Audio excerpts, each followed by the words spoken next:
নমস্কার বন্ধুরা, এই বাংলা রহস্যতে আপনাদেরকে স্বাগত। বন্ধুরা, আমেরিকা ইরানের মধ্যে যুদ্ধে আমেরিকার অপদার্থ রাষ্ট্রপতি ডোনাল্ড ট্রাম্প ইরানের ভয়ঙ্কর মিসাইল হামলার মুখে বিপুল পরিমাণ ক্ষয়ক্ষতির সম্মুখীন হয়ে শেষ পর্যন্ত আত্মসমর্পণ করতে বাধ্য হলো এবং ইরানের ওপর হাওয়াই হামলা বন্ধ করার সিদ্ধান্ত নিল। হ্যাঁ বন্ধুরা, আপনারা ঠিকই শুনেছেন। আমেরিকা যে দেশটি সারা পৃথিবীতে নিজেকে সুপার পাওয়ার হিসেবে দাবি করে এবং যে দেশটি ছলে বললে কৌশলে সারা পৃথিবীতে বহু দেশকে বরবাদ করে দিয়েছে, সেই দেশটি সামরিক শক্তির দিক থেকে তাদের তুলনায় তুচ্ছ একটি দেশ ইরানের কাছে আত্মসমর্পণ করেছে। আর এটি হওয়ারই ছিল, কারণ প্রপার স্ট্র্যাটেজি ছাড়া আমেরিকার অপদার্থ অকর্মণ্য রাষ্ট্রপতি ডোনাল্ড ট্রাম্প যেভাবে হঠাৎ করে ইরানের ভেতরে আক্রমণ করার সিদ্ধান্ত নিয়েছে এবং তারপর সেই যুদ্ধে খুব বাজেভাবে ফেঁসে গেছে এবং ইরানের লাগাতার হামলায় আরব দেশগুলিতে যেভাবে আমেরিকান এয়ারবেসগুলিতে একের পর এক আমেরিকার বিপুল পরিমাণ এক্সপেন্সিভ মিলিটারি ইকুইপমেন্টগুলি ধ্বংস হচ্ছিল এবং আমেরিকান সেনা মারা যাচ্ছিল, তাতে আমেরিকার এই পরিণতি হওয়ারই ছিল। আর তার ওপর চীন এবং রাশিয়া যেভাবে ইরানকে বিপুল পরিমাণ যুদ্ধাস্ত্র এবং টেকনোলজি দিয়ে সাহায্য করছিল, তাতে ইরানের সঙ্গে সিজফায়ার করা ছাড়া আমেরিকার কাছে আর কোনো রাস্তা ছিল না। কিন্তু আমেরিকার রাষ্ট্রপতি ডোনাল্ড ট্রাম্প বরাবরের মতো ইরানের সঙ্গে যুদ্ধে আমেরিকার ব্যর্থতা ঢাকতে মরিয়া হয়ে উঠেছে এবং মিথ্যে প্রলাপ বকা শুরু করেছে যে ইরানের এয়ারফোর্স এবং নেভি থেকে শুরু করে সমস্ত মিলিটারি সাপ্লাই চেইন ধ্বংস করে ফেলেছে আমেরিকা, এবং আমেরিকা নাকি ইরানের এমন অবস্থা করেছে যে ইরান আর কখনো ঘুরে দাঁড়াতেই পারবে না এবং ইরান বাধ্য হয়ে নাকি আমেরিকার কাছে অনুরোধ করেছে যুদ্ধ বন্ধ করার জন্য। কিন্তু বাস্তবটা সম্পূর্ণ আলাদা, অর্থাৎ ইরানের ভয়ঙ্কর মিসাইল হামলায় আরব দেশগুলিতে অবস্থিত আমেরিকার এয়ারবেসগুলিকে সুরক্ষিত রাখার জন্য সমস্ত প্যাট্রিয়ট এয়ার ডিফেন্স সিস্টেমগুলিকে ধ্বংস করে ফেলা হয়েছে। অর্থাৎ ইরানের ভয়ঙ্কর মিসাইল হামলায় আরব দেশগুলিতে অবস্থিত আমেরিকান এয়ারবেসগুলিকে সুরক্ষিত রাখার জন্য সমস্ত প্যাট্রিয়ট এয়ার ডিফেন্স সিস্টেমগুলিকে ধ্বংস করে ফেলেছে ইরান, এবং এই এয়ার ডিফেন্স সিস্টেমে ব্যবহৃত ইন্টারসেপ্টর মিসাইলের স্টক পাইলও প্রায় শেষ হওয়ার পথে, যে কারণে ইরান ইচ্ছেমতো আমেরিকান এয়ারবেসগুলিকে টার্গেট করে ব্যালিস্টিক মিসাইল হামলা চালাচ্ছে এবং তাতে এয়ারবেসগুলিতে অবস্থিত বিপুল পরিমাণ expensive American fighter jet, refuelling aircraft এবং অন্যান্য মিলিটারি অ্যাসেট ধ্বংস হয়ে যাচ্ছে। আর তাতে আরব দেশগুলি আমেরিকার উপর এতটা বিরক্ত হয়ে গেছে যে তারা পরিষ্কার জানিয়ে দিচ্ছে যে তাদের দেশের মাটি ব্যবহার করে যেন আমেরিকা ইরানের উপর হামলা না চালায়। সেই জন্য আমেরিকা বাধ্য হয়ে জর্ডনে অবস্থিত আমেরিকান এয়ারবেসটিকে ব্যবহার করে ইরানের উপর হামলা চালিয়েছিল। কিন্তু সেই হামলা জবাবে ইরান জর্ডনে অবস্থিত ওই আমেরিকান এয়ারবেসটিকে ব্যালিস্টিক মিসাইলের সাহায্যে হামলা চালিয়ে ধ্বংস করে ফেলেছে। আর তারপর থেকে জর্ডনে অবস্থিত আমেরিকান মিলিটারি বেসগুলিকে সরিয়ে নেওয়ার দাবিতে সেখানে ব্যাপকভাবে আন্দোলন শুরু হয়েছে।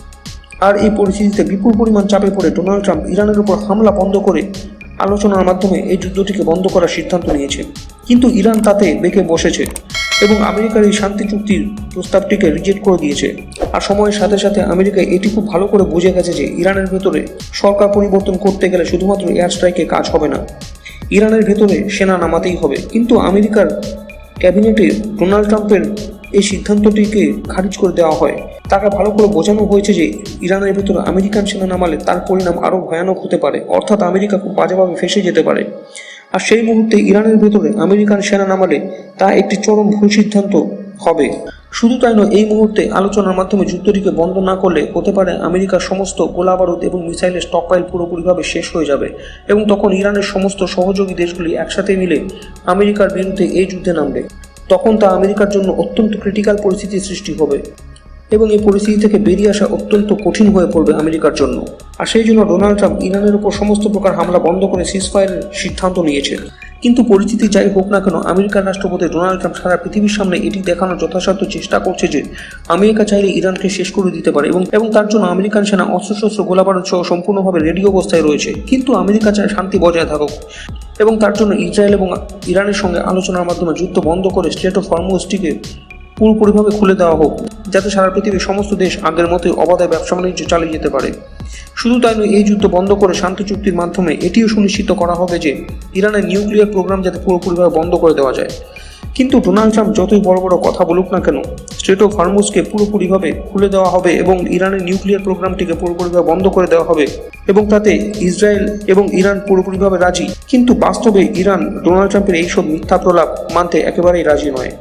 আর এই বিষয়ে আমেরিকার বিদেশমন্ত্রী মার্কো রুবিও একটি স্টেটমেন্ট জারি করেছে যে ইরান আমেরিকার সাথে একসাথে মিলে আলোচনার মাধ্যমে যুদ্ধটিকে বন্ধ করতে রাজি হয়েছে এবং তা এক প্রকার বাধ্য হয়ে করেছে, কারণ আমেরিকা যেহেতু ইরানের সমস্ত এয়ারফোর্স, নেভি এবং মিলিটারি সাপ্লাই লাইন ধ্বংস করে ফেলেছে এবং ইরানের কাছে আলোচনার টেবিলে আসা ছাড়া আর কোনো রাস্তা নেই।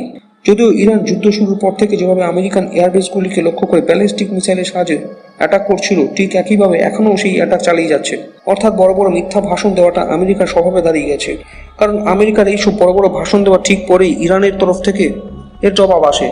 ইরানের ল মেকার হাসান ঘাজকাভি বলেছেন যে আমেরিকা মিথ্যা কথা বলছে, অর্থাৎ ইরান আমেরিকার কাছে যুদ্ধ বন্ধ করার জন্য অনুরোধ করেনি, বরং আমেরিকা তাদের ওয়েস্ট এশিয়ার অ্যালাই কান্ট্রিগুলির মাধ্যমে ইরানের কাছে যুদ্ধ বন্ধ করার জন্য রিকোয়েস্ট করেছে। আর ইরান কোনো মতে আমেরিকার কাছে মাথা নোয়াবে না। আর ইরান সিজফায়ারে তখনই রাজি হবে যদি ইরানের শর্ত মেনে নেওয়া হয়। অর্থাৎ ইরানের শর্তটি হলো স্ট্রেট অফ হরমুজে শুধুমাত্র ইরানের কন্ট্রোল থাকবে। অর্থাৎ ইরান ইচ্ছেমতো স্ট্রেট অফ হরমুজ দিয়ে যাতায়াতকারী জাহাজগুলির গতিবিধি নিয়ন্ত্রণ করবে। আর ইরান চাইলে ওই জলপথ দিয়ে যাতায়াতকারী জাহাজগুলির ওপর সার্ভিস ট্যাক্স অথবা টোল ট্যাক্স চাপাবে। এখন দেখার বিষয় এটাই যে ইরানের এই দাবিটিকে আমেরিকা মেনে নেয় কিনা। কারণ আমেরিকা চাইছে স্ট্রেট অফ হরমুজ আগের মতো সারা পৃথিবীর ব্যবসা বাণিজ্যের জন্য পুরোপুরিভাবে খুলে দেওয়া হোক। তো বন্ধুরা, এই বিষয়ে আপনাদের কি মতামত তা কমেন্ট করে জানান এবং ভিডিওটি ভালো লাগলে লাইক করে চ্যানেলটিকে সাবস্ক্রাইব করুন। ধন্যবাদ।